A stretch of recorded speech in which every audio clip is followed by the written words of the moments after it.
A prata sempre foi un metal que gobernou a historia. Durante milenios considerouse sagrada, usouse para moedas e comercio e financiou imperios. Presente desde as primeiras civilizacións e citada na Biblia, foi non só un recurso económico, senón tamén un símbolo de poder, riqueza e prestixio. Na época tamén de Alta Edade Media hai placas de cinturón que son de bronce, pero se cubren tamén con plata, e a partir de aí entramos xa na época medieval plena con emisiones de moneda en plata, con todo tipo de elementos litúrxicos en plata, e a partir da conquista de América e a chegada de plata de América, bueno, pois xa, en fin, xa apoteose. Os bens feitos con plata e con ouro teñen un significado simbólico moi importante, moi forte, e vinculado sempre ao poder, ao prestixio persoal, ao estatus persoal, non? Ouro, en primeiro lugar, e a prata en segundo lugar. En Galicia, a prata tamén é identidade. Antes da chegada dos romanos, as comunidades castrexas xa a empregaban en moedas e obxetos de valor. Un exemplo clave é o tesouriño de Calvos de Randín. 16 tortas de prata, que son prata, cobre e ouro, é dicir, son unha mezcla as que se empregarían para facer algo enriquecendo con ouro, ou ben son o resultado da fundición de algún tipo de ben ou de bens que eran de ouro e de prata.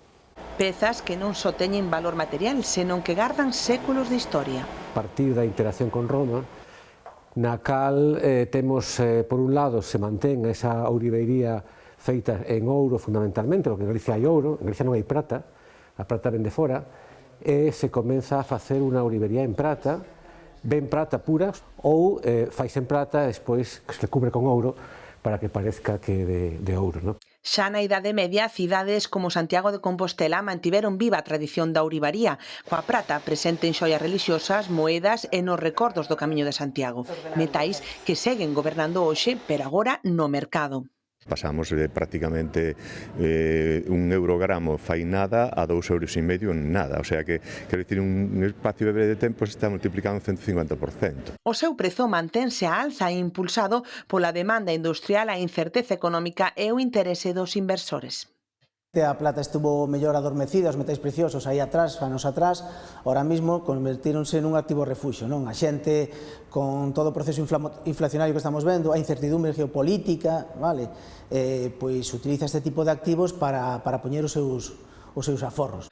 O rei dos metais non só brilla nas vitrinas, tamén se merca en lingotes, moedas e barras. Cada vez máis persoas compran prata como forma de aforro ou protección fronte á inflación. É bon momento para meter en plata? Bueno, normalmente nos booms non é o momento de entrar. Ahora mismo o problema que ten os mercados financeiros é que está todo o mundo fixándose na plata. Entón, as últimas subidas, non? Pois eu creo que se deben máis a un proceso de especulador que a un fundamento en sí, non?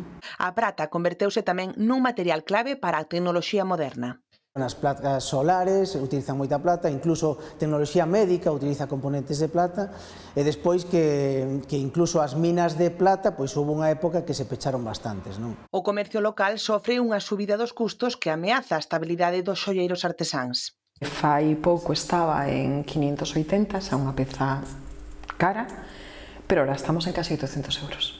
Para os artesáns, o pronóstico de cara ao próximo ano non mellora. Escoller se baixas o nivel de produción ou subes, mantes o que tes e tes que ir a vender a outros sitios, evidentemente, porque vemos que se está facendo un produto de luxo realmente.